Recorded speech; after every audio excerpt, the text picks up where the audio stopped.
Hi, Karina Gardner here, and today we're going to talk about strokes. Now, if you've been watching any of my free videos for any amount of time, you know that I cover strokes often. And I like to do that because the software changes, it updates, and I want to make sure that you are also up to date in it. Now, if you've been thinking about design for any amount of time, make sure and go check out karinagardnercourses.com. I would love to see you in my next design boot camp. It is the most amazing week. It is crazy, like cost effective for everything that you're going to learn on how to make money designing. Okay, let's get started here. I'm in Illustrator. You can see I've got a new document open. So your stroke is a window. It's not part of our toolbox over on the side. So you're going to go up to window and you are going to click on stroke.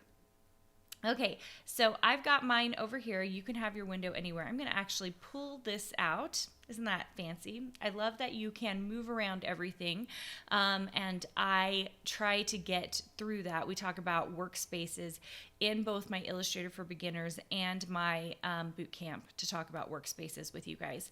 I just like you to have the workspace that makes you the most comfortable. Okay, let's create a line. So we're going to do this very, very easily with our well, we can make so many lines. Let's go to our rectangle tool and we're going to choose our line segment tool, okay?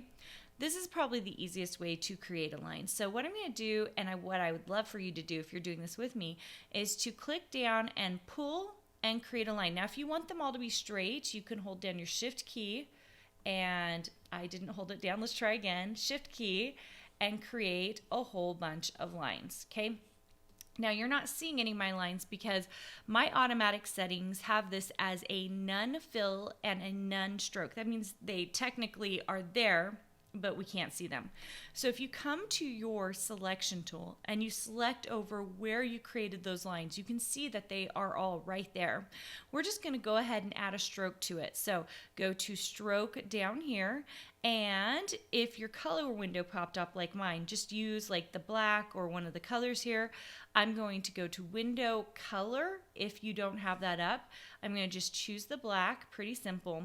You'll notice your default settings for stroke is always 1 point. Okay, that's just the way that Illustrator has you set up, and you are going to be capped off, you have a corner, and you have an align stroke. Okay, pretty simple, right?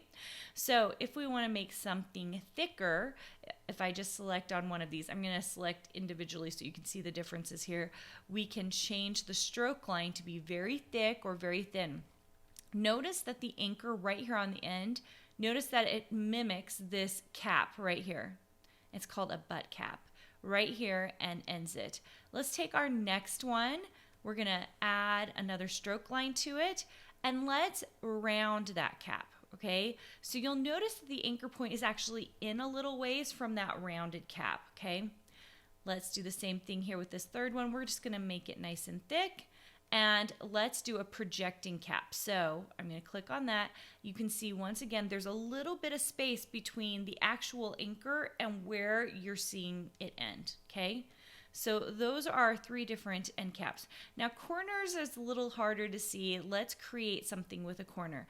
So I'm going to come over to my pen tool, okay? And I'm going to hold down my Shift key once again. I'm going to click a single time, click again, and then I'm going to hold down my Shift key and click again. And I've just created a nice little corner for myself so that I can see what happens when I change my, my corner points. Come over to your selection tool and you'll notice that mine is still highlighted. If yours is not, select over it, okay? So let's look at, well, the caps don't matter at this point. Let's look at the corner. So we have a nice, clean, right angle corner right there. If we want to round that joint, we're just going to click on it and you can see it rounds that corner off. And if we need it beveled, we can click on it here and you can see that it bevels it off. Pretty cool, right? Just some simple little things that you might run into and you might really, really need. The last thing I wanted to show you guys, I'm going to select on one of these other lines, is your dashed line. Now I am going to make this a little bit thicker so you guys can see it a little bit better. But if you click on your dashed line, the default setting is 12 points. I rarely use 12 points. I'm going to instead change it to 3 points. I use 3 a lot. Now, you'll notice it looks very, very thick. It's because we're at a 5 point. If you change your point line, you can see you get a beautiful dash line. Make sure and also change your end caps depending on how you want that dash line to look. I'm going to get in close so you guys can see it. So you can see I've got a projecting cap right now, but if you notice I round it off, it looks like a nice stitch, or it's a smaller cap right there for the butt cap, okay? And then you can change this. You can also even do like 3-point, and then we're going to do 10-point just so you can see the difference. Oh, I'm not selected on it. Select on it first. 3-point, then 10-point, and you can see it then changes up your line a bit. Okay, so just play around with it. I love the stroke window. It does a lot of things. So play around with it, have a great time with it, and hopefully it will level up your designing. If you want to learn more, go to KarinaGardnerCourses.com, or if you want my free tutorials every week sent to you, just go to KarinaGardner.com and click on VIP. You can choose Courses VIP, and I send you guys lots of free stuff.